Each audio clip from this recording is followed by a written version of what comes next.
Hello students, आज हम पढ़ेंगे electric charges and field class 12 chapter number 1। आप लोगों ने बहुत सारी चीज़ें अपने आसपास ऐसी नोटिस करी होंगी, जैसे कि जब आप जैसे सर्दियों का टाइम हो रहा है इस समय पे, तो आप जब रज़ाई वगैरह में जाते होंगे, कंबल वगैरह में जाते होंगे, तो आपको कभी कभार अपने हाथ पे कोई इलेक्ट्रिक स्पार्क फील होता होगा। जैसे आपने रगड़ के उस पर करा रज़ाई के पास, तो वहाँ पे एक चार्ज डेवलप होता है। उसके वजह से जब वो चार्ज आपकी बॉडी के थ्रू डिस्चार्ज होता है, तब आपको एक इलेक्ट्रिक शॉक या कह सकते हैं एक स्पार्क सा फील होता है। उस सब चीज़ों के बारे में हम डिस्कस करेंगे इस चैप्टर में। और जो इलेक्ट्रिक चार्जर जो फील्ड है, जो इसकी पूरी वो है फिजिक्स, इसके बारे में डिस्कस करेंगे। इलेक्ट्रोस्टैटिक्स बोलते हैं इसको, क्योंकि इसमें चार्ज जो है वो स्टेशनरी मोड में होता है, ज़्यादातर मूविंग चार्ज नहीं होता। मूविंग चार्ज के बारे में हम अगले चैप्टर में डिस्कस करेंगे। तो देखते हैं स्टैटिक चार्ज का मतलब क्या होता है, वो हम यहाँ पे देखते हैं। स्टैटिक चार्ज मतलब कोई चीज़ ऐसी है जो टाइम के साथ चेंज नहीं हो रही, ठीक है। स्टैटिक है, वो स्टेडी स्टेट में अपनी, वो टाइम के साथ वेरी नहीं हो रही। उस चीज़ को हम स्टैटिक चार्ज बोलेंगे या फिर स्टैटिक स्टेट बोलते हैं, ठीक है। अब इलेक्ट्रिक चार्ज की अगर हम बात करें तो इलेक्ट्रिक चार्ज हमको पता है एक टाइप के कि दो चार्ज होते हैं, एक पॉजिटिव, दूसरा नेगेटिव चार्ज, ठीक है। अब देख लेते हैं कि ये चार्जेस प्रोड्यूस कैसे होते हैं, या फिर कह लो तो फिर इंडक्शन ऑफ चार्जेस, है ना। इंडक्शन ऑफ चार्जेस, ये इंड्यूस कैसे होते हैं ये चार्जेस, इस बारे में हम अभी थोड़ा सा देख लेते हैं। अगर मान लो ये कोई मेरे हाथ में ये प्लास्टिक की रॉड है, ठीक है, या फिर प्लास्टिक रॉड है या फिर ग्लास रॉड है ना। अगर मैं इसे सिल्क थ्रेड से, जैसे कोई सिल्क थ्रेड है या फिर सिल्क का क्लॉथ है, उससे इसे मैं रब करता हूँ इस प्लास्टिक रॉड को, और ये क्या है मेरे हाथ में, सिल्क क्लॉथ कह लेते हैं, और यहाँ से मैंने इसे पकड़ा हुआ है, ठीक। यहाँ से मैं इसे रब करता हूँ, तो इसके ऊपर जो होता है वो नेगेटिव चार्ज इंड्यूस हो जाता है, नेगेटिव, इस प्लास्टिक की रॉड के ऊपर, ठीक है। यहीं पे अगर मेरे पास कोई ग्लास रॉड है, ग्लास रॉड, और उसको मैं सिल्क के क्लॉथ से यूज़ करता हूँ, रब करता हूँ, तो उसके ऊपर पॉजिटिव चार्ज इंड्यूस हो जाता है। तो ये स्टैटिक चार्ज होता है, जो कि हमने देखा कि जो हमारे रज़ाई वगैरह में, जो हम जाते हैं कंबल वगैरह में जाते हैं, जो हमारे हाथ पे इंड्यूस हो जाता है रब करने की वजह से, वही सेम चार्ज ये होता है जो इस पर प्लास्टिक या फिर ग्लास की रॉड पे जो इंड्यूस हो रहा है, ठीक है। इसको बोलते हैं स्टैटिक चार्ज, क्योंकि और ये प्रोड्यूस होता है रबिंग की वजह से, ठीक है। या तो सिल्क क्लॉथ पे रब कर दिया, है ना, प्लास्टिक की रॉड पे सिल्क क्लॉथ रब कर दिया, या फिर ग्लास की रॉड पे सिल्क क्लॉथ रब कर दिया, उसके वजह से ये इंड्यूस हो जाता है। अब देखते हैं, अभी तक हमने देखा चार्ज के बारे में, चार्ज किस टाइप के होते हैं। दो टाइप के चार्जेस के बारे में हमने पढ़ा, एक तो नेगेटिव चार्ज होता है, एक पॉजिटिव चार्ज होता है, जो कि इसका इंडक्शन का तरीका मैंने आपको ये बताया कि अगर प्लास्टिक की रॉड पे सिल्क क्लॉथ से रब करेंगे तो नेगेटिव चार्ज प्रोड्यूस होता है, ग्लास की रॉड पे सिल्क क्लॉथ से अगर रब करेंगे तो पॉजिटिव चार्ज प्रोड्यूस होता है। अब जिन्होंने भी ये चीज़ सबसे पहले करी होगी स्टार्टिंग टाइम में, तो उन्होंने एक चीज़ नोटिस करी, क्या, अगर मान लो मैं ऐसी दो रॉड्स इकट्ठी करता हूँ, साथ साथ लाता हूँ, मान लो ये मेरी प्लास्टिक की रॉड है और ये दूसरी भी मेरी प्लास्टिक की रॉड है, प्लास्टिक रॉड, ठीक है। इसे मैंने सिल्क क्लॉथ से रब करा, इसे भी सिल्क क्लॉथ से रब करा, इस पे क्या आ गया, नेगेटिव चार्ज आ गया, और इस पे भी नेगेटिव चार्ज आ गया। अब जब वो इस दोनों रॉड्स को पास में लाए, तो उन्होंने एक चीज नोटिस करी कि ये दोनों रॉड जो है ना एक दूसरे को रिपेल कर रही थी, एक इनमें रिपल्सिव बिहेवियर देखने को मिला उनको, ठीक है। ये दोनों रॉड एक दूसरे को रिपेल कर सकती थी।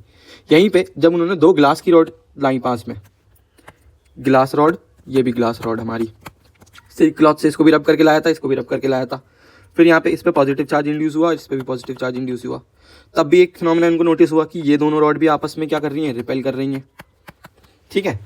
लेकिन जब उन्होंने एक प्लास्टिक की रॉड लाए, प्लास्टिक की रॉड, और एक लाए वो ग्लास रॉड, प्लास्टिक की रॉड पे क्या आता है, नेगेटिव चार्ज, ग्लास रॉड पे क्या आता है, पॉजिटिव चार्ज, ठीक है। तो इसमें उन्होंने देखा कि ये दोनों जो रॉड है ना एक दूसरे को ये अट्रैक्ट कर रही हैं, यानी कि इनमें एक अट्रैक्टिव बिहेवियर देखने को मिला उनको।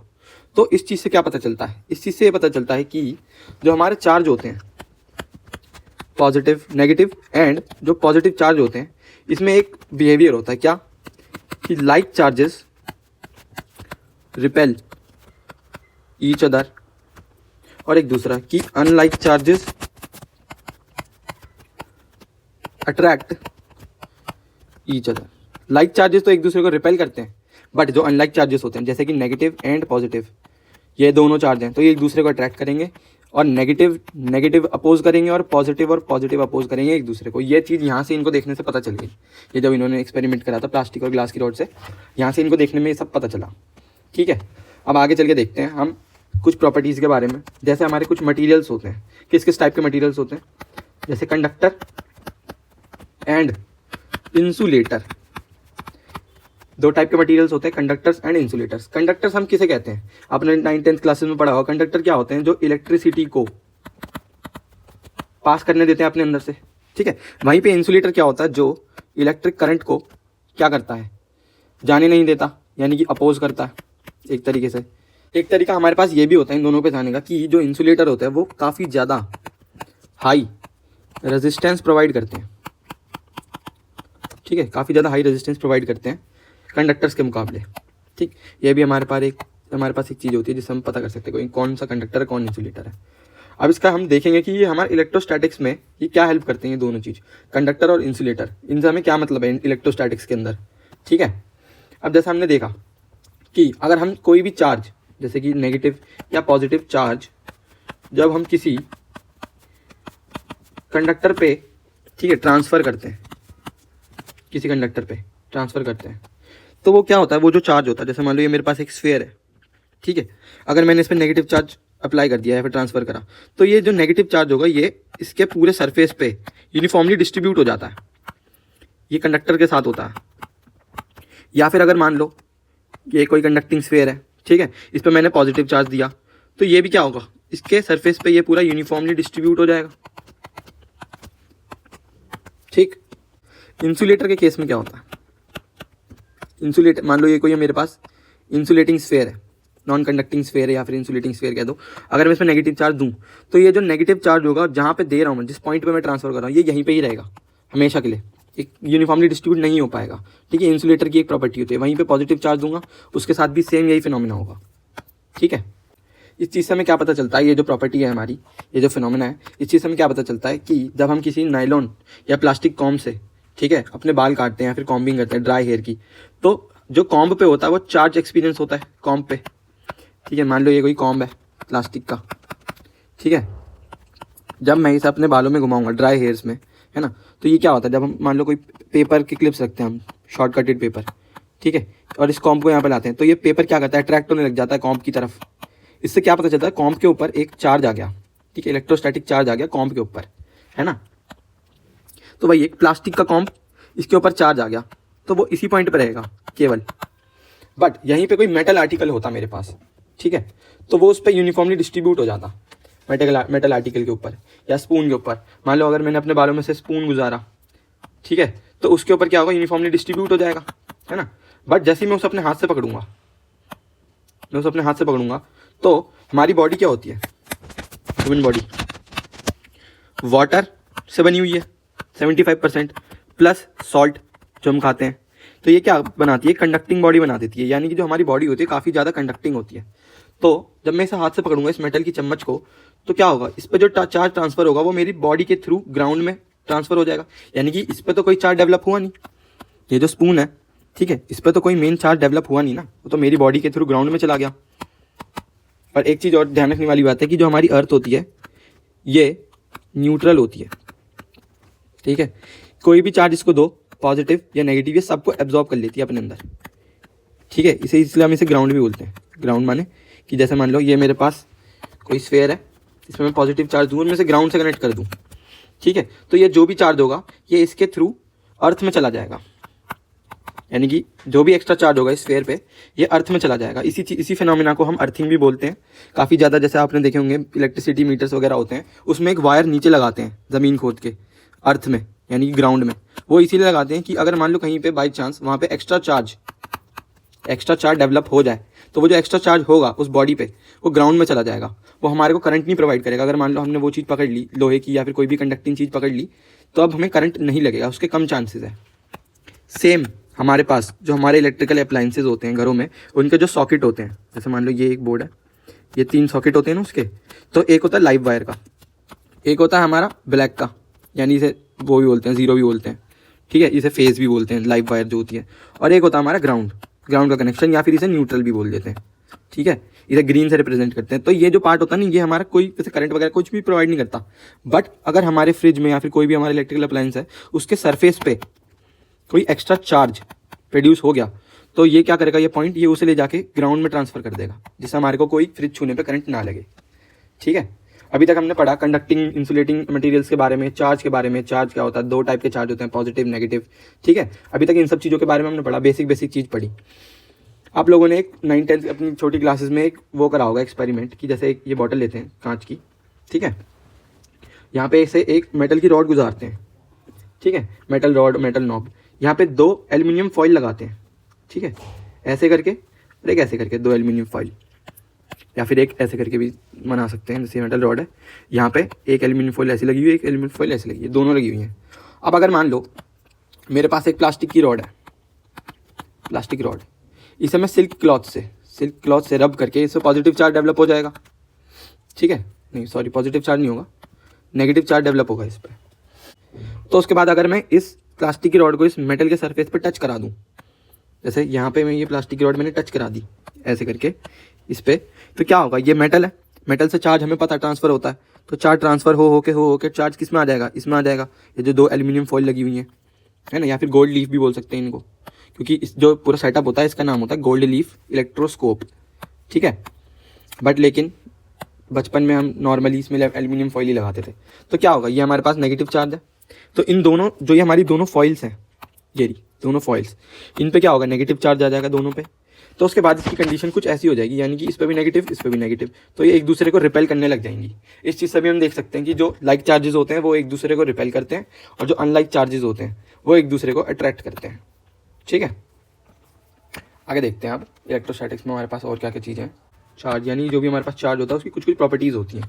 क्या क्या प्रॉपर्टीज़ होती हैं, पहली बात तो जो भी हमारा चार्ज होता है वो एडिटिव इन नेचर का होता है ना, additivity of charges, additive nature का वो होता है। जैसे अगर मान लो मेरे पास कोई चार्ज है Q1, मान लो मेरे पास चार्ज है, ये 5 कूलॉम का है। कूलॉम जो होती है यहाँ पे, ये भी चीज़ मैं आपको बता देता हूँ, कूलॉम जो होती है हमारे पास इलेक्ट्रिक चार्ज की SI यूनिट होती है, ठीक है।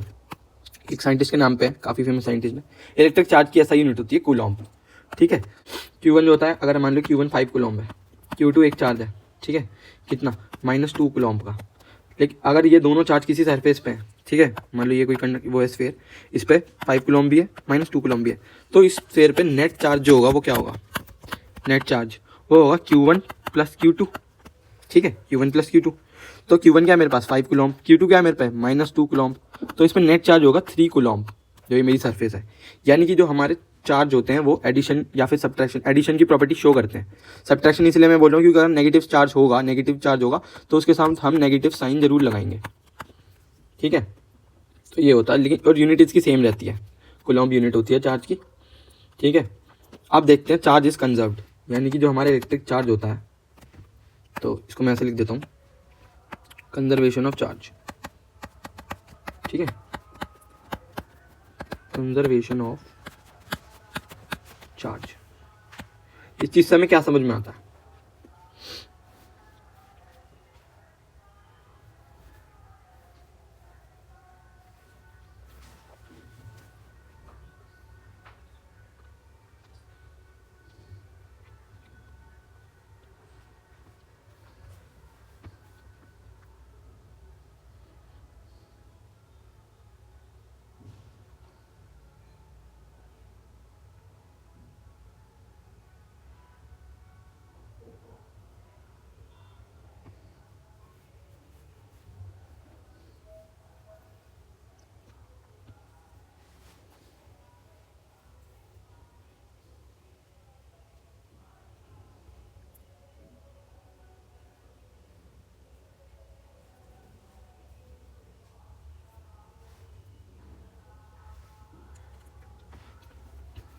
तो कंजर्वेशन ऑफ चार्ज हमारा क्या कहता है, कंजर्वेशन ऑफ चार्जेस में कहता है कि चार्ज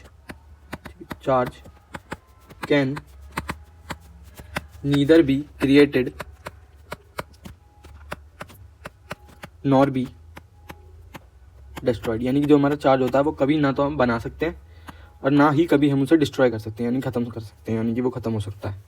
बट लेकिन ट्रांसफ़र ऑफ चार्ज ये पॉसिबल है, ये हमने देख लिया था।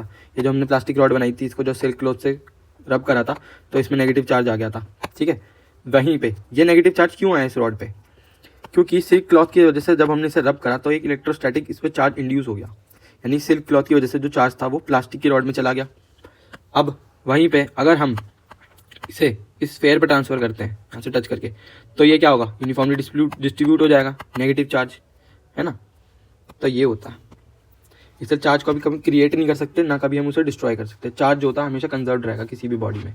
बट नेचर में कुछ कुछ फिनोमेना ऐसे होते हैं, जैसे मान लो एक न्यूट्रॉन है। न्यूट्रॉन आपको पता होगा कि एक न्यूट्रल एटम होता है, मतलब न्यूट्रल एटम नहीं होता, न्यूट्रल पार्टिकल होता है। बेसिकली ये एटम होता है, जैसे कि मान लो यहाँ पे इलेक्ट्रॉन रिवॉल्व करता है, ये न्यूक्लियस है उसका, पॉजिटिव से हम शो करते हैं।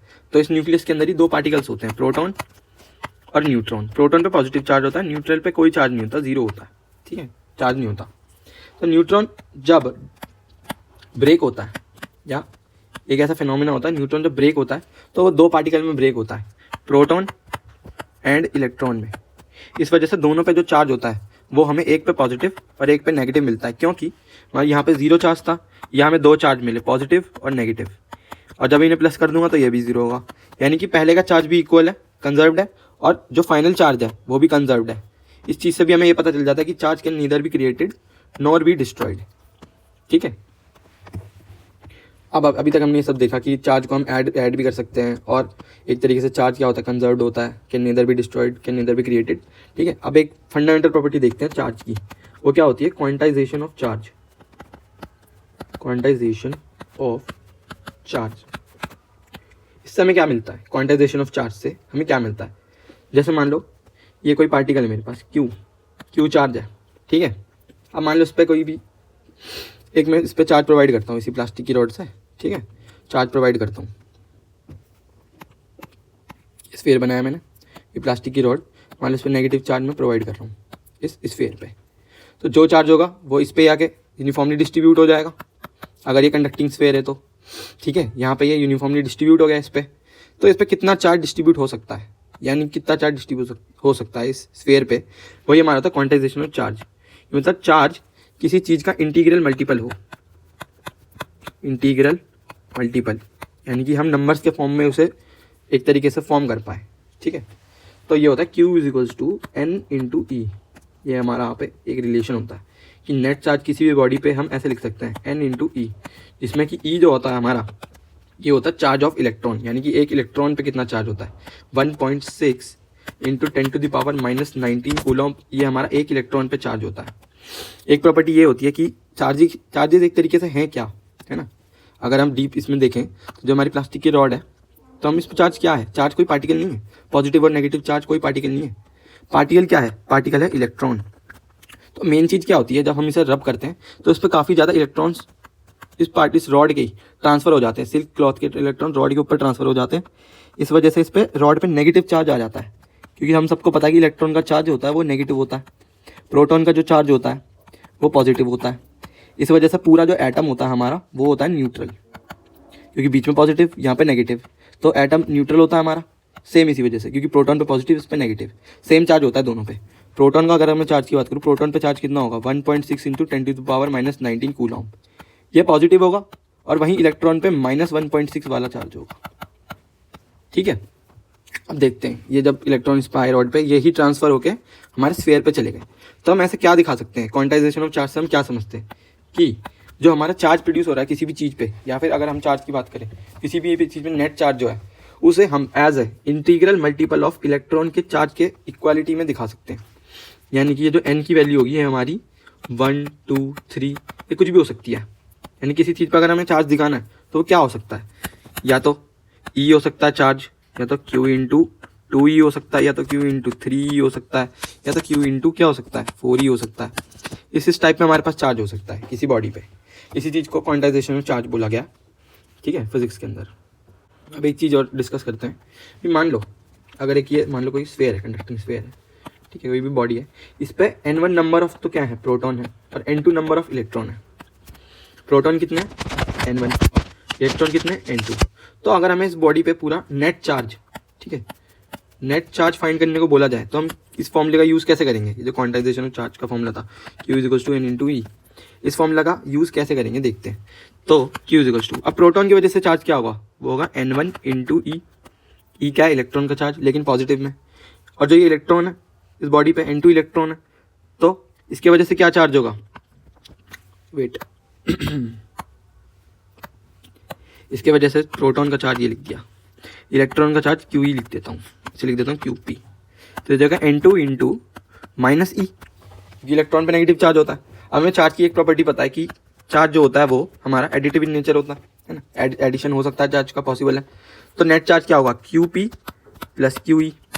क्यू पी हमारे पास क्या है, N1 इंटू ई, और ये क्या हमारे पास माइनस N2 इंटू ई। अब ई अगर मैं कॉमन कर लूँ तो N1 माइनस N2, ये हमारे पास नेट चार्ज आ जाएगा, ठीक है, इस सरफेस का, यानी कि इस स्फीयर पे जो भी नेट चार्ज होगा वो हमारे पास फॉर्मूले से हम निकाल सकते हैं, यानी कि number of proton minus number of electron into electron का जो चार्ज होता है, ठीक। तो जो हमारा सबसे इम्पोर्टेंट लॉ है इलेक्ट्रोस्टैटिक्स का, ये है कूलॉम्ब्स लॉ। कूलॉम्ब्स लॉ के बारे में देखेंगे क्या होता है कूलॉम्ब्स लॉ वगैरह। इससे पहले आप एक चीज़ याद करो, मैंने आपको बताया था कि जो हमारे लाइक चार्जेस होते हैं वो एक दूसरे को रिपेल करते हैं और अनलाइक चार्जेस अट्रैक्ट करते हैं, यानी कि उनके बीच में रिपेलेशन या रिपल्शन का फोर्स लग रहा है और अट्रैक्शन का फोर्स लग रहा है ना। लाइक चार्जेस के बीच में रिपल्शन का और अनलाइक चार्जेस के बीच में अट्रैक्शन का फोर्स लग रहा है कुछ ना कुछ। तो वो जो फोर्स है उसका रिलेशन क्या होगा, या फिर उसका कह सकते हैं हम फॉर्मूला क्या होगा, किस किस चीज़ पर डिपेंड करेगा वो फोर्स, उसके बारे में हम यहाँ पे पढ़ेंगे कूलॉम्ब्स लॉ में, ठीक है। तो कूलॉम्ब्स लॉ क्या स्टेट करता है, हमारा स्टेट करता है कि अगर मान लो दो चार्ज लिए हैं मैंने, एक तो Q1 चार्ज है किसी r डिस्टेंस पे, ठीक है, और एक है Q2 चार्ज, ये दोनों r डिस्टेंस पे है, ठीक है, Q1 Q2। इनके बीच का अगर मैं फोर्स की बात करूँ तो ऐसा देखने को मिला कि ये जो फोर्स है ये प्रोपोर्शनल है Q1 इंटू Q2 के, यानी कि दोनों चार्ज के मल्टीप्लिकेशन के ये प्रोपोर्शनल है, और ये फोर्स प्रोपोर्शनल है किसके, 1/r² के, यानी ये जो है इनवर्सली प्रोपोर्शनल टू किसके है, r के, r² के, सॉरी r² के इनवर्सली प्रोपोर्शनल है ये, ठीक। यहाँ से हमें पता चल गया कि ये जो फोर्स है किस टाइप का फोर्स है, स्क्वायर इनवर्स फोर्स है, यानी कि एक इसमें 1/r² के ये प्रोपोर्शनल है, ठीक है, यानी कि जितना हम दूर लेते जाएंगे दोनों पार्टिकल्स को फोर्स उतना कम होता जाएगा।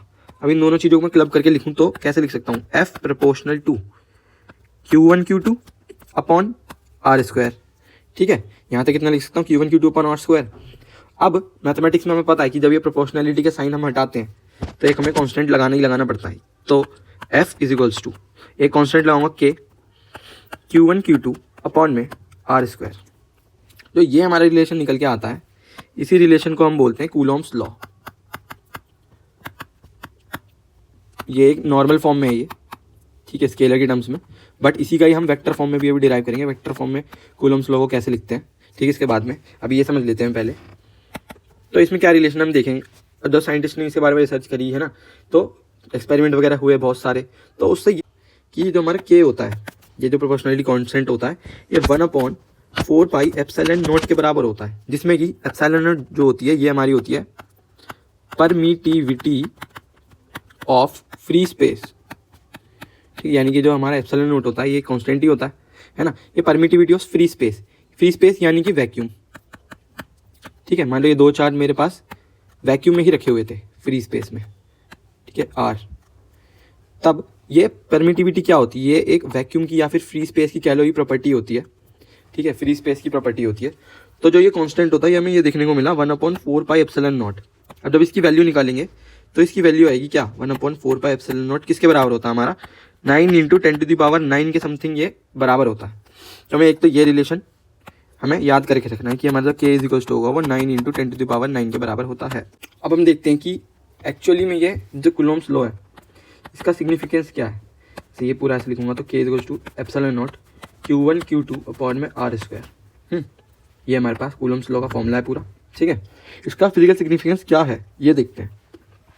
मान लो मेरे पास दो चार्ज हैं, ये Q1 is equals to Q2 is equals to ये 1 कूलॉम्ब के बराबर है, ठीक है। यहाँ पे रखा है Q1, ये कुछ डिस्टेंस पे रखा है Q2, ठीक है, ये 1 कूलॉम्ब के बराबर, जिनके बीच की डिस्टेंस है ये 1 मीटर है। ये दो चार्ज मेरे पास 1 कूलॉम्ब के, ये भी 1 कूलॉम्ब, ये भी 1 कूलॉम्ब, तो ये 1 मीटर डिस्टेंस पर रखे हुए हैं। तो इनके बीच का जो अट्रैक्टिव फोर्स होगा वो क्या होगा ये देखते हैं। F इज इक्वल्स टू, इसकी वैल्यू में पता है, ये तो कांस्टेंट है, 9 × 10⁹ होती है, इंटू ये क्या है 1 कूलॉम्ब इंटू 1 कूलॉम्ब अपॉन में देखूँ तो r², यानी कि 1 मीटर का होल स्क्वायर। सब जगह 1 1 1 आ रहा है, फोर्स की यूनिट हमें पता है, तो ये क्या हो जाएगा 9 × 10⁹ न्यूटन, एक तरीके से फोर्स की वैल्यू आ गई। तो इससे हमें ये पता चलता है कि अगर दो सेम चार्ज रखे हुए हैं 1 कूलम्ब के, ये भी 1 कूलम्ब के, और 1 मीटर के डिस्टेंस पर रखे हुए हैं, तो उनके बीच का जो रिपल्सिव फोर्स होगा वो 9 × 10⁹ न्यूटन के बराबर, और यहाँ फिर काफ़ी ज़्यादा हाई रिपल्शन होगा उनके बीच में। ये फोर्स आप देख सकते हो 10⁹ तक ये जा रहा है, तो काफ़ी ज़्यादा ये रिपल्सन का फोर्स आपस में डेवलप करेंगे। ठीक है, इस फॉर्म में देख लिया। अब हम इसे वेक्टर की फॉर्म में देखेंगे। जो कूलम्ब्स लॉ है ये वेक्टर की फॉर्म में कैसे दिखता है। अगर मान लो मैं यहाँ पे एक कार्टेशियन सिस्टम बनाता हूँ कोऑर्डिनेट्स का, ये मेरे पास वाई एक्सिस है, ये मेरे पास एक्स एक्सिस है, ये मेरे पास ओरिजिन। यहाँ से मैं 2 पोजीशन वेक्टर निकालता हूँ यहाँ पे। आई होप कि वेक्टर्स के बारे में आपको पता होगा थोड़ा बहुत कि ये जैसे कार्टेशियन सिस्टम है, एक वेक्टर मैंने यहाँ पे लिया क्या r2, एक वेक्टर मैंने यहाँ पे लिया r1। ठीक है, ये 2 वेक्टर है, पोजीशन वेक्टर बोलते हैं इनको, जो ओरिजिन से लेते हैं।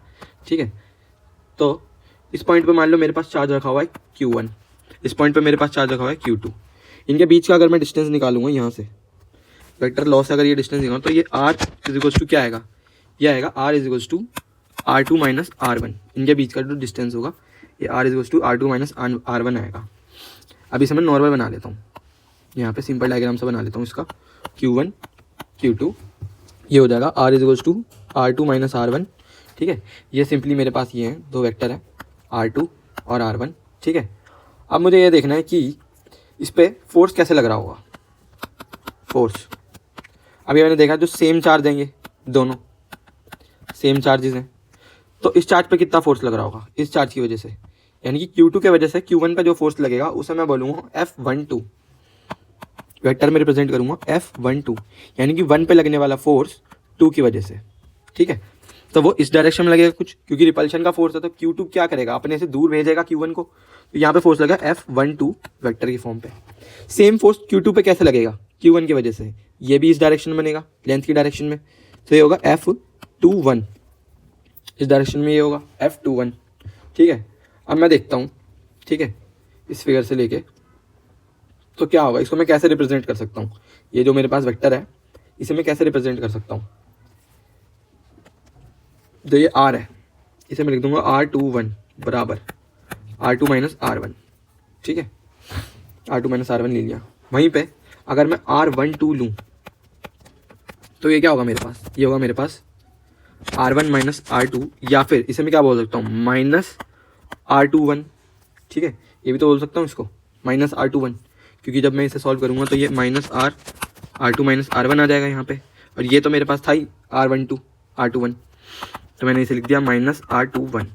ठीक है, अब मेरे को उसके बाद में देखना है कि जो इनके बीच का फोर्स होगा वो क्या होगा, फोर्स वेक्टर की फॉर्म में। सो जो F21 की वैल्यू होगी वो क्या होगी, 1/4πε0 q1 q2 अपॉन में r21 का स्क्वायर, क्योंकि एक फोर्स है इसकी एक डायरेक्शन भी होगी, सो इसकी जो डायरेक्शन होगी वो होगी r21 का यूनिट वेक्टर। यूनिट वेक्टर के बारे में आपको पता होगा, तो जो यूनिट वेक्टर होता है वो वेक्टर अपॉन में उसका मैग्नीट्यूड होता है, ये एक तरीके से डायरेक्शन बताता है।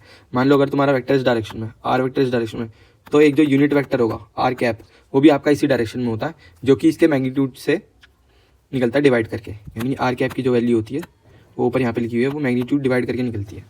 ठीक है, इसे यूनिट वेक्टर बोलते हैं। सेम वेक्टर की डायरेक्शन में जो भी वेक्टर होगा वो यूनिट वेक्टर कहलाता है।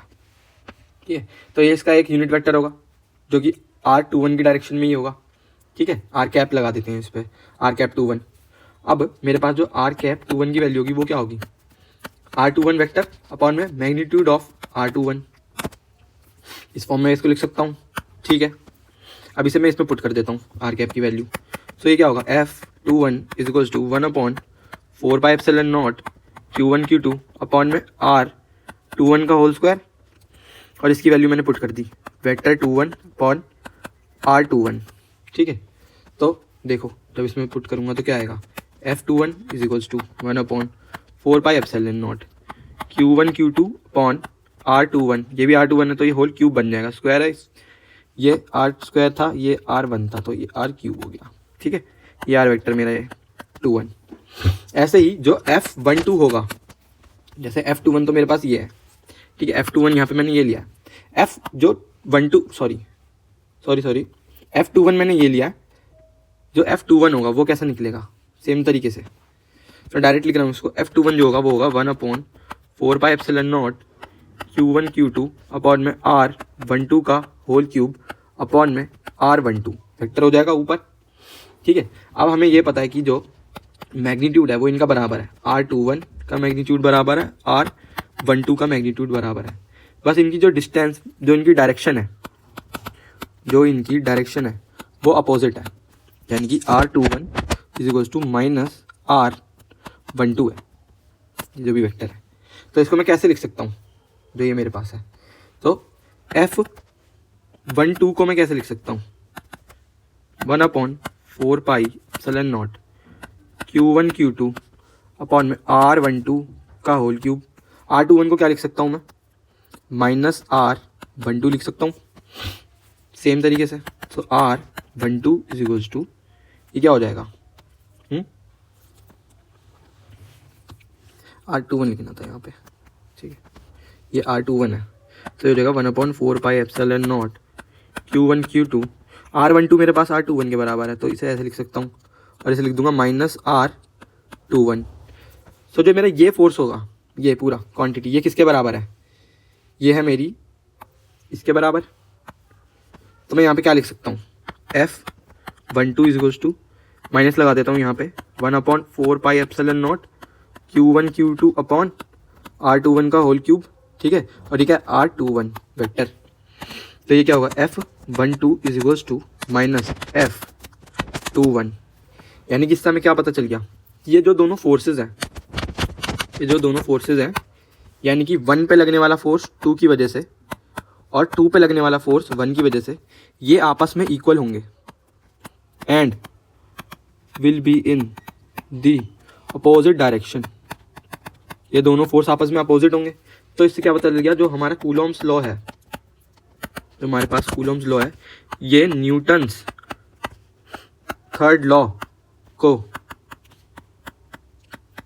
फॉलो करता है। यहाँ से हमें ये पता चल गया जो कूलॉम्स लॉ है ये न्यूटन के थर्ड लॉ को फॉलो करेगा। यानी कि न्यूटन का थर्ड लॉ क्या होता है कि किसी भी चीज़ पे अगर फोर्स लग रहा है, मान लो इस पर F फोर्स लग रहा है, तो वो सेम चीज़ उस पर अपोजिट डायरेक्शन में सेम फोर्स अप्लाई करती है। यानी कि every action has an equal and opposite reaction. तो इससे हमें पता चल गया कि जो F12 है वो माइनस F21 के बराबर हो, यानी कि दोनों फोर्स जो होंगे वो इक्वल होंगे मैग्नीट्यूड में और एक दूसरे के अपोजिट होंगे, तभी ये रिपल्शन का फोर्स जो है ये अप्लाई हो पा रहा है। ठीक है, अब देखते हैं यहाँ पे आपके पास और क्या है। अभी हमने देखा इतना सब कुछ कूलॉम्स लॉ के बारे में, कूलॉम्स लॉ क्या है, न्यूटन्स के थर्ड लॉ को भी फॉलो करता है। अब हम एक प्रिंसिपल पढ़ेंगे, ठीक है, जिसे हम कहते हैं सुपरपोजिशन प्रिंसिपल। यानी कि जैसे कि मान लो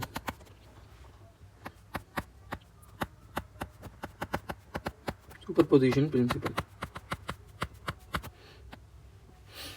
और इसे ऐसे भी कह सकते हैं हम, forces between multiple charges.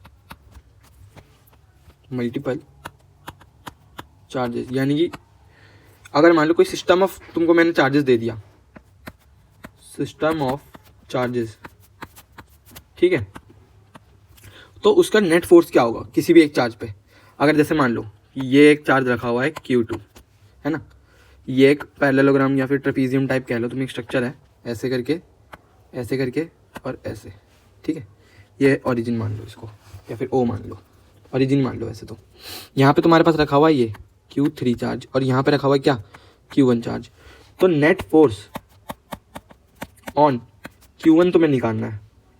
Net force on Q1 कैसे निकालोगे, ये चीज़ देखो, 0 से ये वेक्टर जो है ये R3 पोजीशन वेक्टर है, ये इस डायरेक्शन में, ये वेक्टर जो है ये R2 वेक्टर है इस डायरेक्शन में। तो जो इनका रिजल्टेंट वेक्टर वो बीच के डायरेक्शन में होगा कुछ इस प्रकार से R1। तो हमारे पास जो ये वेक्टर आएगा ये किसके बराबर आएगा, इसे मैं बोलूँगा R12, और जो ये वेक्टर है इसे बोलूँगा R13, ठीक है, मतलब इसका जो मैग्नीट्यूड होगा वो उसको लेके बोलूँगा।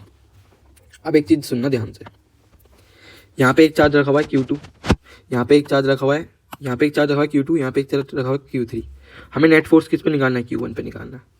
अब Q1 पे किस किस चार्जेस की वजह से फोर्स लग रहा है, Q2 की वजह से तो लग रहा है इस डायरेक्शन में, Q3 की वजह से लग रहा है इस डायरेक्शन में। मान लो Q2 की वजह से Q1 पे फोर्स लग रहा है F12, Q3 की वजह से लग रहा है F13, ठीक है। तो ये दोनों अपोजिट डायरेक्शन फोर्स लग रहा है, ठीक है, कुछ ना कुछ फोर्स लग रहा है। तो जो इनका रिजल्टेंट फोर्स क्या होगा वो इस डायरेक्शन में होगा, इनके बीच की डायरेक्शन में। तो इसे अगर जोड़ दूँ यहाँ से और इसे अगर जोड़ दूँ यहाँ से, तो तुम्हें एक सिंपल पता चल रहा है कि ये एक पैरेललोग्राम सा बन गया है।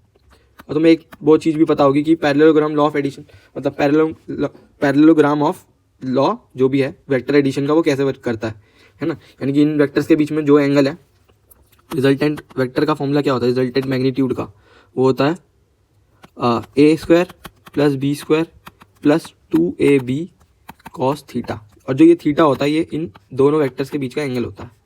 ये पैरेललोग्राम का लॉ होता है, ये रिजल्टेंट वेक्टर ये होता है। तो यहाँ पे हम इस लॉ को यूज़ करके काफ़ी आसानी से, अगर हमें ये एंगल पता हो तो हम क्या कर सकते हैं, रिजल्टेंट निकाल सकते हैं। ठीक है, इस पॉइंट पे रिजल्टेंट फोर्स होगा क्या वो हम फाइंड आउट कर सकते हैं। ठीक है, इसे मैं लिख दूंगा F1, यानी कि जो रिजल्टेंट फोर्स है उसे मैं F1 लिख दूंगा। ठीक है, अब देखते हैं F12 की वैल्यू क्या होगी। F12 यानी कि Q1 पे लगने वाला फोर्स Q2 की वजह से, उसकी वैल्यू क्या होगी, वो होगी 1/4πε0।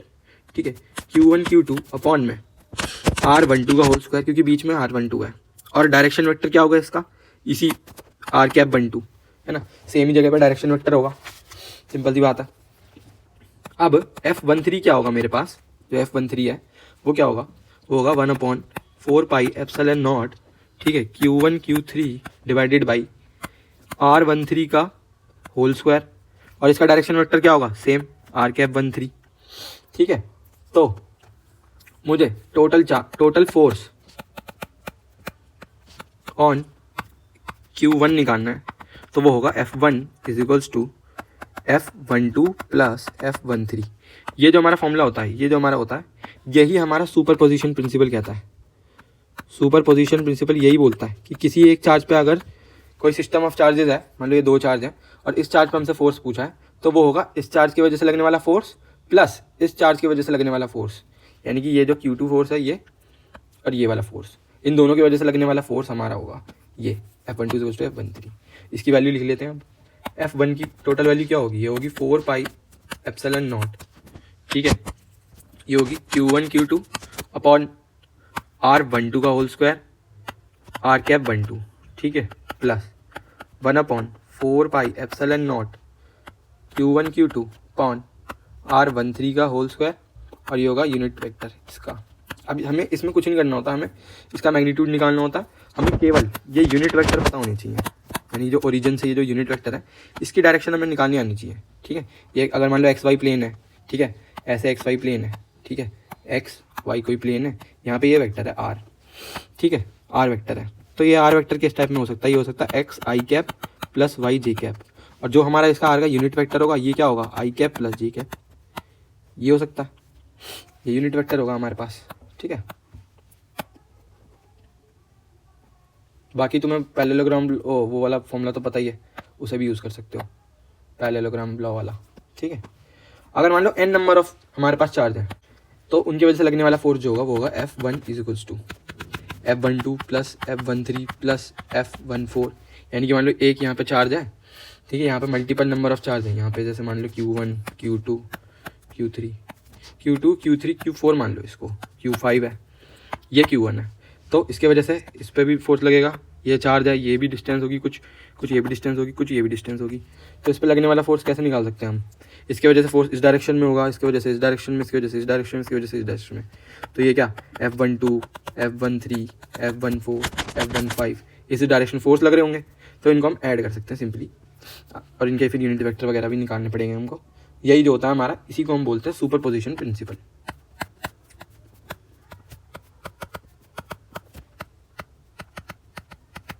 Superposition principle. ठीक है, इसके बारे में एक दो एग्जांपल और देख लेते हैं। ठीक है, एनसीईआरटी के एग्जांपल है हमारे पास। एग्जांपल 1.5, ये क्या कहता है, consider 3 charges Q1 Q2 Q3 each equal to Q at the vertices of an equilateral triangle. ठीक है, कोई हमारे पास ये इक्विलेटरल ट्रायंगल है, इसके वर्टिसेस में चार्ज रखे हुए हैं, जैसे कि ये A B C वर्टिसेस हैं इस ट्रायंगल की। ठीक है, Q1 Q2 Q3 ये चार्ज Q के बराबर है। मान लो यहाँ पे भी Q चार्ज रखा है, यहाँ पे भी Q चार्ज रखा है, और इस वर्टिस पे भी Q चार्ज रखा हुआ है। इन पॉइंट्स पर हमारे पास चार्ज है। ठीक है, अब हमें निकालना क्या है कि जो इसकी साइड है वो साइड दे रखी है हमें L, ये भी L है, ये भी L है, ये भी L है। ठीक है, what is the force on the charge Q। ठीक है, without the same sign with the same size as Q, यानी कि जो हमारा क्यू चार्ज है इसका चार्ज सेम साइन है। सेम साइन से हमें पता चल गया थोड़ा सा रिपल्शन का ही फोर्स होगा। ठीक है, वो हमें फोर्स निकालना है कि इनके बीच में फोर्स होगा क्या।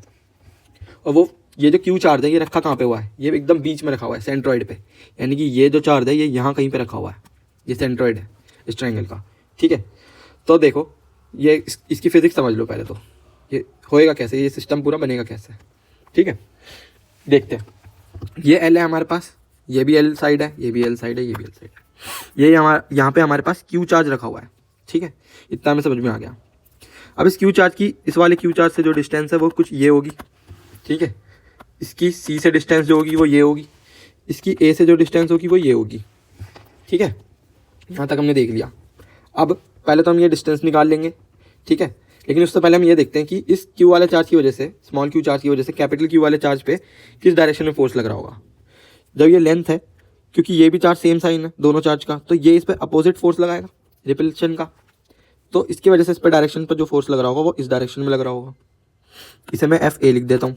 ठीक है, बी के वजह से, यानी कि जो स्मॉल क्यू इस वाले की वजह से ये कुछ इस डायरेक्शन में फोर्स लग रहा होगा, इसे मैं एफ बी लिख देता हूँ। सी की वजह से इस डायरेक्शन में फोर्स लग रहा होगा, इसे मैं एफ सी लिख देता हूँ।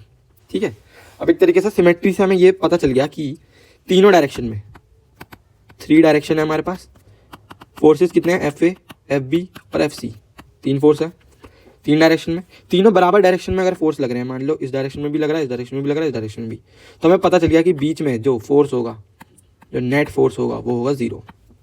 बट हमें ये सॉल्व करके दिखाना है। वो कैसे दिखाएंगे, चलो देखते हैं। यहाँ तक इसे वो कर लेना नोट। ठीक है, अभी मैं मिटा रहा हूँ ये वाला पार्ट, मैं एक चीज़ और बनानी है। ठीक है, ये पॉइंट कुछ ऐसे जुड़े हुए थे, यहाँ पे क्यू चार्ज रखा हुआ था। अब मुझे मेन मकसद मेरा ये है कि मैं ये डिस्टेंस जो है ना, ये वाली, क्योंकि तीनों डिस्टेंस बराबर होंगी तो ये वाली डिस्टेंस निकालूंगा। अब तुम्हें इक्विलेटरल ट्रायंगल का पता होगा कि इसका ये जो एंगल होता है ये 60 डिग्री के बराबर होता है, और जो ये सेंट्रॉइड से लाइन जा रही है, ठीक है, ये एक तरीके से मीडियन ही है। अगर मैं इसे यहाँ एक्सटेंड कर दूँ तो ये मीडियन है, तो जो ये मीडियन होगा वो 2 पार्ट में डिवाइड करता है। ठीक है, तो जो ये एंगल होगा ये भी 30 डिग्री का होगा। सो अगर मैं इस पॉइंट से इस लाइन पे, यानी कि BC पे एक परपेंडिकुलर ड्रॉप कर दूँ, तो ये कुछ हमारा एक ट्रायंगल की तरह बन जाएगा, ऐसे करके, ऐसे करके, ऐसे और ऐसे ट्रायंगल बन जाएगा, जिसमें ये एंगल 30 डिग्री है। इसे अगर मैं H मान लूँ, ठीक है, तो ये मेरे पास क्या हो जाएगा, ये मेरे पास L है, L के बराबर। इसमें फॉर्मूला लगा सकता हूँ किस चीज़ का, cos 30 डिग्री वो क्या होगा हमारा, क्योंकि ये एंगल 90 है तो ट्रिग्नोमेट्री लगा सकता हूँ सिंपल। cos 30 डिग्री वो हमारा किसके बराबर होगा, वो होगा बेस ओवर हाइपोटेनियस, यानी कि L अपॉन में H के बराबर होगा। ठीक है, सो यहाँ से हाइपोटेनियस की वैल्यू निकालूंगा, वो क्या आएगी, L अपॉन में cos 30। cos 30 की वैल्यू क्या होती है, cos 30 की वैल्यू तुम लोग को पता होगा, होती है √3/2। तो यहाँ पे डालूंगा √3/2, तो ये 2 ऊपर जाके हो जाएगा 2L/√3, यानी कि मेरी जो ये डिस्टेंस है, ये डिस्टेंस मेरी 2L/√3 है। ठीक है, यहाँ से मेरे को इतना समझ में आ गया, ये डिस्टेंस जो है 2L/√3 है। जैसे इसमें मैंने बताया था कि एक फोर्स यहाँ लग रहा होगा, इसकी वजह से जो फोर्स होगा वो यहाँ लग रहा होगा, और इसकी वजह से फोर्स इस डायरेक्शन में होगा C की वजह से। तो इन दोनों का रिजल्टेंट किस डायरेक्शन में होगा, यानी कि FC और FA का रिजल्टेंट किस डायरेक्शन में होगा, वो इस डायरेक्शन में होगा कुछ FR रिजल्टेंट। ये FR और जो ये FA है ये एक दूसरे को अपोज करेंगे। ठीक है, क्योंकि ये इस डायरेक्शन में होगा, ये इस डायरेक्शन में होगा। तो सिंपल टर्म्स में अगर मैं देखूँ तो मुझे क्या निकालना है, पहले FC एंड FA, फिर इनका क्या निकालना है, मुझे रिजल्टेंट निकाल देना है, रिजल्टेंट। तो देखो सबसे पहले मैं निकालता हूँ FC। ठीक है, यानी कि FC की वैल्यू निकालता हूँ, ये क्या आएगी मेरे पास, ये आएगी 1/4πε0। ठीक है, तो ये जाएगा capital Q into Q upon में, ये डिस्टेंस कितनी है, ये भी निकाली थी हमने, 2L अपॉन में √3 डिस्टेंस निकाली थी। ठीक है, सिंपल। तो इसे लिखूंगा मैं क्या, 1/4πε0 Q अपॉन में 4L², क्योंकि यहाँ पे भी स्क्वायर आता है, अपॉन में 3, तो जाएगा 3 अपॉन में 4πε0। ठीक है, स्मॉल q अपॉन में 4L²। ठीक है, इसकी डायरेक्शन क्या होगी, इसकी डायरेक्शन होगी CO के अलॉन्ग। अगर इसे O मान लूँ, जो ये सेंटर है इसे O मान लूँ, तो इसकी डायरेक्शन CO के अलॉन्ग होगी, तो अलॉन्ग CO लिख देता हूँ यहाँ पे। ठीक है। एफ बी निकाल लेता हूँ अब, बी की वजह से लगने वाला फोर्स, ठीक है। तो वो क्या होगा, सेम इसी की तरह ही होगा, 3/4 पाई epsilon naught Q Q upon में 4L²। इसकी डायरेक्शन जो होगी वो बी ओ के अलॉन्ग होगी, ठीक है, बी ओ के अलॉन्ग इसकी डायरेक्शन होगी। तो इनका रिजल्टेंट क्या होगा, ये जो दो फोर्स हैं इनका रिजल्टेंट क्या होगा वो निकालता हूँ यहाँ से। इनका रिजल्टेंट होगा resultant of F C and F B. एक चीज़ मैं यहाँ से देख के बता सकता हूँ कि जैसे ये कोई इक्विलेटरल ट्रायंगल है, ठीक है, ये इसके ज्वाइन करे हुए हैं मीडियन सेंटर पे, ठीक है। अगर मैं इसे यहाँ से ऐसे कर दूँ और इसे यहाँ से एक्सटेंड कर दूँ तो इनके जो बीच का एंगल होता है ये एंगल मेरा 120 डिग्री के बराबर होता है, ठीक है, 120 डिग्री के बराबर ये एंगल होता है, ठीक है।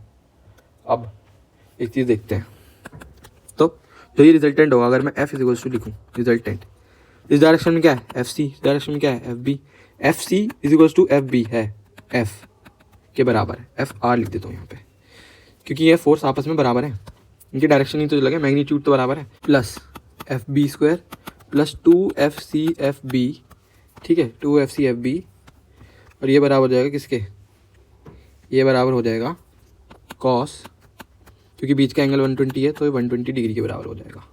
ये एक तरीके से तुम कह सकते हो कि ये ऐसा फिगर बना हुआ है, ये एंगल 120 है, ये FC है, ये FB है, इनका रिजल्टेंट बीच में से निकलेगा FR, ठीक है, सिंपल। तो ये फॉर्मूला लगा दिया मैंने, ठीक है। सो FR इज इक्वल्स टू क्या हो जाएगा, अंडर रूट FC², यानी कि इसे अगर F बोल दूँ, ठीक है, इसे F बोल देता हूँ, F² प्लस FB भी F के बराबर है, प्लस 2 FC इंटू FC दोनों F के बराबर है, तो ये F² हो जाएगा। cos 120 की वैल्यू देख लो क्या होती है, cos 20 की वैल्यू -1/2 होती है, तो ये हो जाएगा -1/2, ठीक है। सो ये हो जाएगा FR is equals to under root F² 2, क्योंकि 2F² 2F², और ये हो जाएगा माइनस एक 2 से ये वाला 2 कट जाएगा, तो ये हो जाएगा F², तो हो जाएगा अंडर रूट F², क्योंकि 2F² में से F² जाएगा तो F² बचेगा, तो ये बराबर आ जाएगा F के, यानी कि इनका जो रिजल्टेंट फोर्स होगा ये F के बराबर आ जाएगा। बट डायरेक्शन क्या होगी इसकी, डायरेक्शन, वो डायरेक्शन होगी इसकी ये, जब मैंने तुम्हें ये बताया था अभी, ये डायरेक्शन होगी इस रिजल्टेंट फोर्स की, ठीक है, ये एंगल 120 का ये डायरेक्शन होगी, इसके सेम अपोजिट डायरेक्शन में ये फोर्स होगा FA, ठीक है।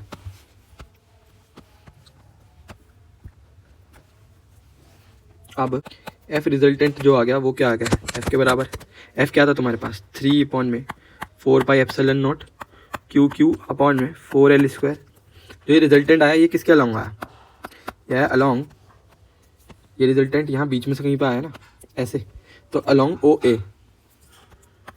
OA के अलॉन्ग आया है, और इसके अपोजिट में एक फोर्स है FA, वो किसके बराबर है, FA है तुम्हारा सेम 3/4 पाई epsilon naught Q into Q upon में 4L²। ये अलॉन्ग किसके है, ये AO के अलॉन्ग है, यानी कि अगर मैं इसे R मान लूँ R कैप, तो ये जो वेक्टर होगा ये -R कैप के बराबर होगा।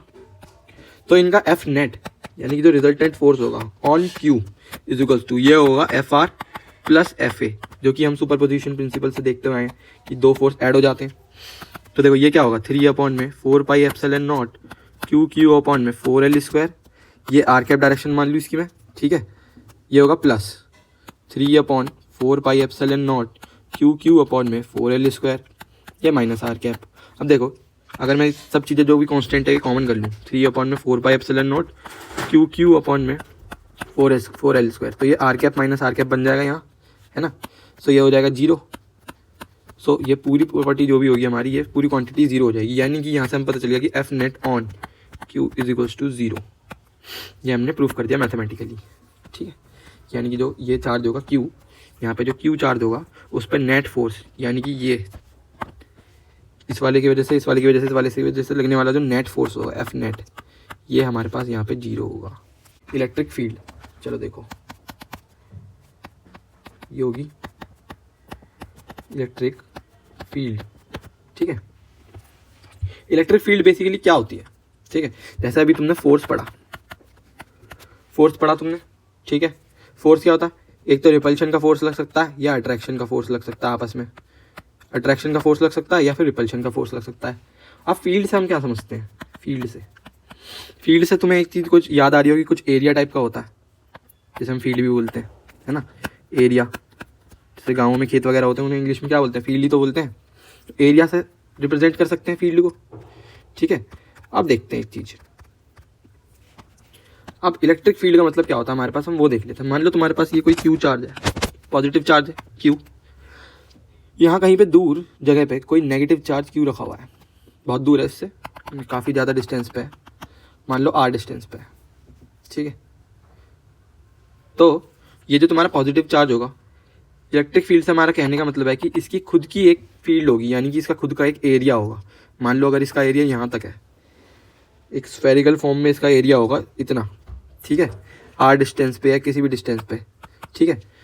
तो इलेक्ट्रिक फील्ड से कहने का मतलब है कि ये जो नेगेटिव चार्ज क्यू है, अगर ये इस रीजन से आगे आता है, तो जो पॉजिटिव चार्ज क्यू है ये अट्रैक्शन का फोर्स जब ही लगा पाएगा कि जब ये नेगेटिव क्यू चार्ज इस रीजन से आगे हो, यानी कि अंदर की साइड हो।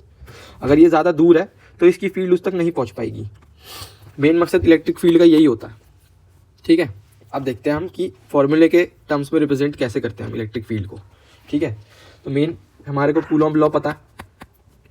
कूलॉम्स लॉ क्या कहता है कि कोई दो चार्ज रखे हुए हैं, जैसे ये क्यू चार्ज रखा हुआ है आर डिस्टेंस पे, तो इनके बीच का लगने वाला फोर्स क्या होगा, F is equals to 1/4 pi epsilon naught q square, क्योंकि q into q square upon में आर स्क्वायर। ये कूलॉम्स लॉ हमें कहता है कि ये फॉर्मूला है, ठीक है। अब हमें इलेक्ट्रिक फील्ड का फॉर्मूला निकालना है, ER is equals to, R इसलिए लिखा हुआ है क्योंकि ये as a function of R है। इलेक्ट्रिक फील्ड जो है फंक्शन ऑफ आर है, ये आर पे डिपेंड करता है इलेक्ट्रिक फील्ड। तो ये क्या होता है हमारे पास, ये होता है F/Q।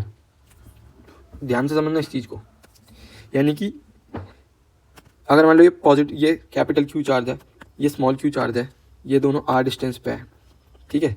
हमसे पूछा कि इस पॉइंट पे इलेक्ट्रिक फील्ड निकालो, ये क्यू के पॉइंट पे, तो ये क्या होगी हमारे पास, इसकी जो फील्ड होगी ये स्फेरिकल फील्ड होगी एक, है ना। तो ये होगी ER is equals to F/Q। इसके बीच में लगने वाला फोर्स क्या होगा, कूलॉम्स फोर्स, ये होगा 1/4 pi epsilon naught Q into Q upon R square. इसकी वैल्यू उठा के डाल दो यहाँ पे, ER is equals to 1/4 pi epsilon naught Q upon R square, और ये स्मॉल क्यू हमारा है ही नीचे, तो ये होगा ER is equals to 1/4 pi epsilon naught Q over R square. ये होगा हमारे इलेक्ट्रिक फील्ड का फॉर्मूला।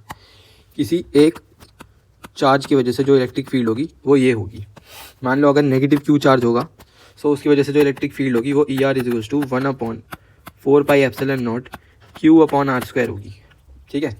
यहाँ पे क्योंकि ये एक फील्ड है, इसके केस में हम नेगेटिव वगैरह का कुछ ध्यान नहीं रखते, क्योंकि हम इसका मैग्नीट्यूड लेते हैं ज़्यादातर। E is equals to 1/4 pi epsilon naught Q over R square, यानी कि ये जो क्यू चार्ज होगा, नेगेटिव क्यू कह लो पॉजिटिव क्यू कह लो, इसकी आर डिस्टेंस पे यहाँ पे जो इलेक्ट्रिक फील्ड होगी वो होगी ये इसका फॉर्मूला है, ठीक है। अब यहाँ देख लिया, यहाँ से एक फोर्स का भी रिलेशन निकल सकता है, कैसे, FR is equals to QER, यानी कि जो हमारा फोर्स बराबर होता है वो होता है Q इंटू E के, ठीक है। ये एक इंपॉर्टेंट रिलेशन है।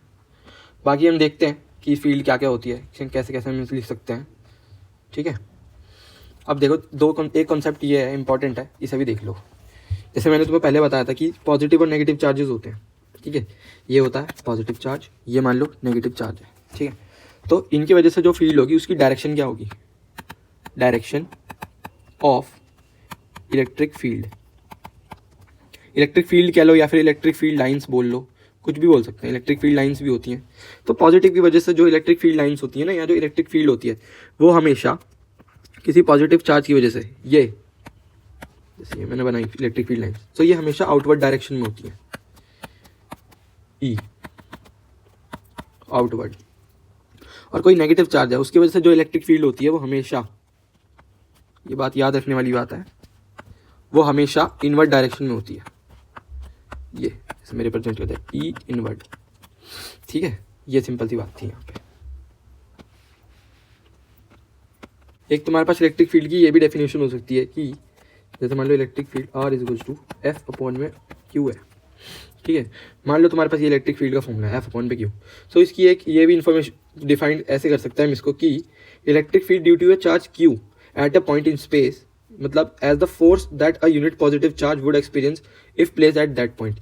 यानी कि अगर मान लो ये पॉजिटिव चार्ज, ये क्यू चार्ज है, ठीक है, ये आर डिस्टेंस है, मान लो मैं कोई क्यू चार्ज इस पॉइंट पे मतलब वो प्लेस कोई स्मॉल क्यू चार्ज इस पॉइंट पे मैं प्लेस करता हूँ, ठीक है, तो जो फोर्स अपॉन में चार्ज होगा यानी कि यूनिट फोर्स है ना, तो जो ये वाला चार्ज जो इस पॉइंट पे फील करेगा वो भी हमारी इलेक्ट्रिक फील्ड होती है। ऐसे भी डिफाइन कर सकते हैं, वो तो मैंने तुम्हें बता दिया कि फील्ड होती है पॉजिटिव चार्ज, ये कोई क्यू चार्ज होगा, ये अगर इस पॉइंट से आगे होगा या फिर इस पॉइंट पे होगा तभी ये पॉजिटिव क्यू चार्ज होगा जो इस पे कुछ फोर्स एक्सर्ट कर पाएगा या फिर कोई भी इंटरेक्शन होगा वो इसी फील्ड के अंदर होगा, ठीक है। एक ये इन्फॉर्मेशन होती है। जो ये चार्ज होता है इसे हम टेस्ट चार्ज भी बोलते हैं, ये बात भी ध्यान रख लो, ये चार्ज होता है इसे हम टेस्ट चार्ज भी बोलते हैं, ठीक है, जो कि फील्ड की डायरेक्शन में लाया जाता है ना। अभी तक हमने ये पढ़ा कि इलेक्ट्रिक फील्ड होती क्या है ना, उसके फॉर्मूले के बारे में पढ़ा, उसका जो ये फॉर्मूला होता है, क्या होता है इलेक्ट्रिक फील्ड का formula, E R is equals to F upon Q, यानी कि फोर्स पर यूनिट चार्ज होती है वही हमारी इलेक्ट्रिक फील्ड होती है, ठीक है। अब हम देखते हैं कि electric field due to system of charges, अभी हमने पढ़ा फोर्स के बारे में, है ना, जो फोर्स होता है उसको हमारा सुपरपोजिशन प्रिंसिपल फॉलो करता है, सुपरपोजिशन प्रिंसिपल। तो जो हमारी इलेक्ट्रिक फील्ड होती है ई आर, ये भी हमारा सेम प्रिंसिपल फॉलो करती है क्योंकि ये भी एक वेक्टर क्वांटिटी है, फोर्स भी हमारी एक वेक्टर क्वांटिटी होती है, ये बात याद रखना, फोर्स भी वेक्टर क्वांटिटी होती है, इलेक्ट्रिक फील्ड भी वेक्टर क्वांटिटी होती है, ठीक है। ये जितनी भी वेक्टर क्वांटिटी होती है सारी सुपरपोजिशन प्रिंसिपल फॉलो करती हैं, स्केलर भी करती हैं इवन, वो हम आगे जाके पढ़ेंगे, ठीक है। पोटेंशियल वाले चैप्टर में पढ़ेंगे हम, इलेक्ट्रोस्टैटिक पोटेंशियल वाले जो पोटेंशियल एनर्जी होती है वही सुपरपोजिशन प्रिंसिपल फॉलो करती है, उसके बारे में बाद में देखेंगे। अभी तो ये कोई तुम्हारे पास चार्ज है, ठीक है, ये मान लो Q2 चार्ज है, ये Q3 चार्ज है, ये किसी इस पॉइंट पे तुम्हारे पास Q1 चार्ज रखा हुआ है, ठीक है, ये O है, ये तुम्हारे पास R3 डिस्टेंस है, ये R2 डिस्टेंस है, और ये वाली डिस्टेंस जो है ये क्या है, ये R1 डिस्टेंस है, यानी कि पोजीशन वेक्टर जो भी ओरिजिन से, ये पॉइंट जो है ओरिजिन है, यहाँ से Q3 रखा हुआ है R3 पे, Q2 रखा हुआ है R2 पे, R2 पोजीशन वेक्टर है और R1 Q1 का पोजीशन वेक्टर है। तो हमें क्या निकालना है, net electric field on Q1, इस Q1 चार्ज पे जो नेट इलेक्ट्रिक फील्ड होगी वो क्या होगी ये हमें निकालना है, ठीक है। तो ये सिंपल है, कैसे निकालेंगे देखो, रेड पेन देता हूँ। जैसे मैंने तुम्हें फोर्स का बताया, फोर्स और इलेक्ट्रिक फील्ड, ठीक है, फोर्स को हटा दो, इलेक्ट्रिक फील्ड का भी बताया था मैंने तुम्हें कि कोई पॉजिटिव चार्ज है तो उसके वजह से रेडियली आउटवर्ड होगी इलेक्ट्रिक फील्ड हमेशा, ठीक है, कोई नेगेटिव चार्ज है तो रेडियली इनवर्ड होगी इलेक्ट्रिक फील्ड, यानी कि अंदर की डायरेक्शन में होगी। ये Q3 चार्ज है, ये Q2 चार्ज है, इसके वजह से इलेक्ट्रिक फील्ड क्या होगी, रेडियली आउटवर्ड होगी, Q3 की वजह से भी आउटवर्ड डायरेक्शन में होगी। मान लो इसे E12 लिख रहा हूँ, इसको मैं इसे लिख रहा हूँ E13 लिख रहा हूँ, यह है electric field on 1 due to Q, यह है इलेक्ट्रिक फील्ड ऑन मतलब इस पॉइंट पे है ना ड्यू टू 3, इनका रिजल्टेंट कुछ इस डायरेक्शन में होगा, ठीक है, वो भी लिख सकते हैं, इनका रिजल्टेंट इस डायरेक्शन में होगा, इसे मैं E लिख देता हूँ। तो सिंपल सी बात है, जो हमारे पास पॉइंट आएगा निकल के वो क्या आएगा, ये वेक्टर क्या होगा हमारे पास, इसे मैं इसे लिखता हूँ मैं R12 वेक्टर और इसे लिखता हूँ R13 वेक्टर, ठीक है। सो F यानी कि E12 क्या होगा मेरे पास, ये होगा 1/4πε0 Q2 अपॉन में R12 का होल स्क्वायर, E13 क्या होगा 1/4πε0 Q3 अपॉन में R13 का होल स्क्वायर। और यहाँ पे मैं अगर ट्रायंगल लॉ लगाऊँ, ट्रायंगल लॉ कैसे लगेगा मेरे यहाँ पे, ये क्या है मेरे पास E12 और ये क्या है मेरे पास यहाँ पे E, और मुझे पता है कि ये जो डिस्टेंस, ये जो वेक्टर है मेरे पास E13, इसको मैं ऐसे लिख दूँ, ठीक है। तो ये वेक्टर मेरा किस इस डायरेक्शन में होगा E13, सो जो मेरा E होगा वो क्या होगा E13 प्लस E12, उसको मैं यहाँ पे भी लिख सकता हूँ E E13 प्लस E12 लिख दो यहाँ पे E अब देखो ये जो वेक्टर इनकी वजह से कुछ यूनिट वेक्टर भी होंगे तो उसे भी डिफाइन कर दो, R⁻12 R⁻13 E13 किसके बराबर हो जाएगा, E13 हो जाएगा तुम्हारा 1/4πε0 Q3 अपॉन में R13 का whole square R⁻13 plus 1/4πε0 Q2 upon में R12 का होल स्क्वायर R कैप 12, ये तुम्हारा नेट इलेक्ट्रिक फील्ड हो जाएगा Q1 पे।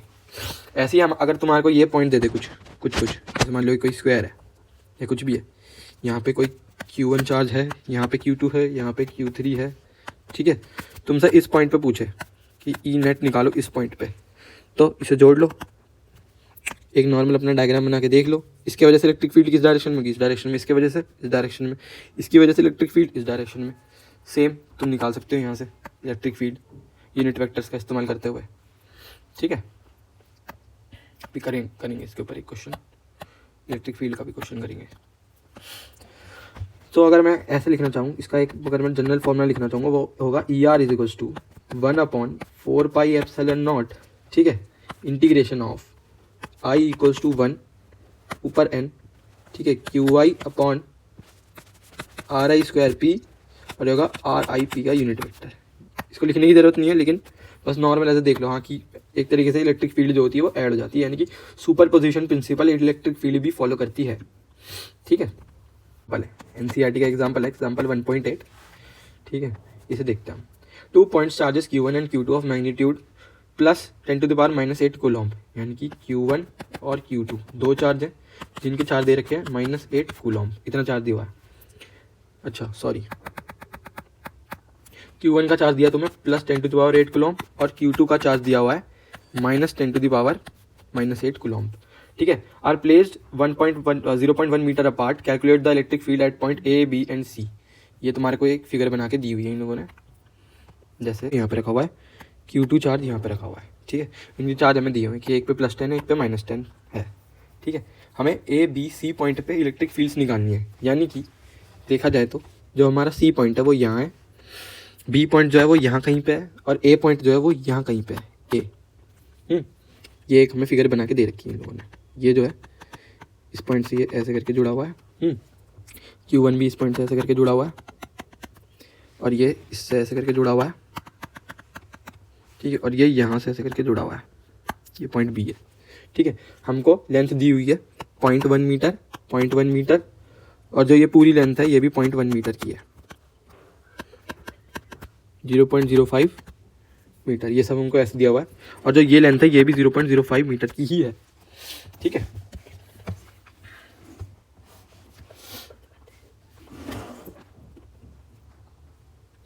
तो देखो इसमें वेक्टर का यूज करना है हमें, वेक्टर की जो डायरेक्शंस होती है ना, वेक्टर डायरेक्शंस, उनका यूज करते हुए करेंगे सॉल्व। कैसे करेंगे वो मैं बताता हूँ तुमको।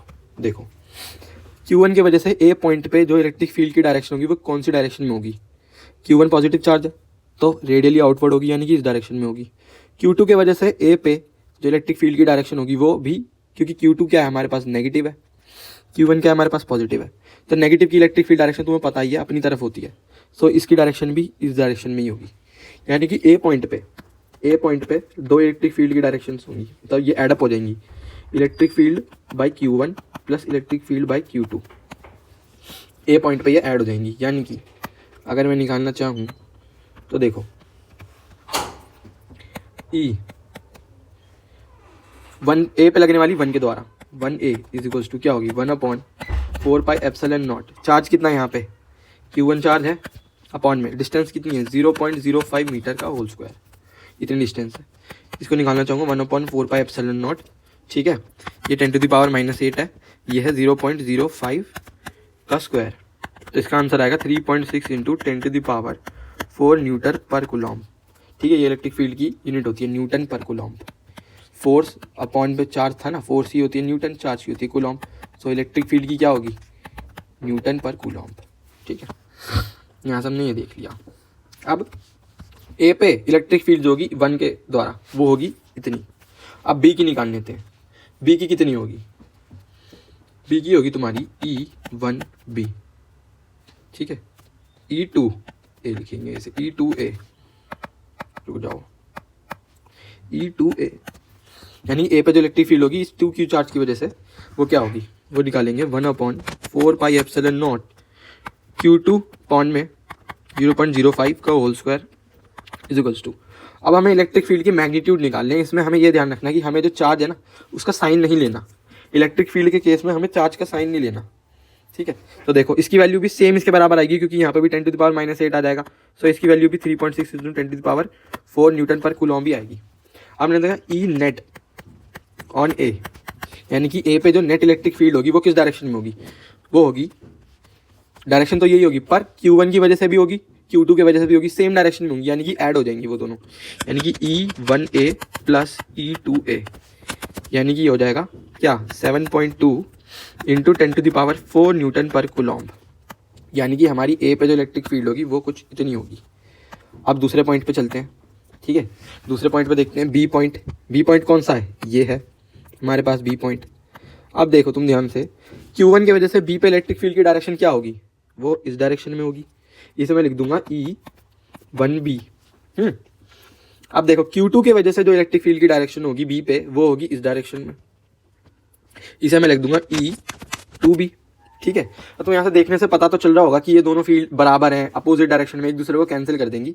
ठीक है, तो सेम वही रीज़न लिख के तुम इस चीज़ को नेगेटिव डायरेक्शन में बता के और लिख सकते हो, जैसे बराबर डायरेक्शन में नहीं है, सॉरी मेरे मुंह से गलती से निकल गया, बराबर डायरेक्शन, बराबर वो है इलेक्ट्रिक फील्ड एक्चुअली में बराबर नहीं है, वो हम निकालेंगे अभी कैसे, बाकी देखते हैं।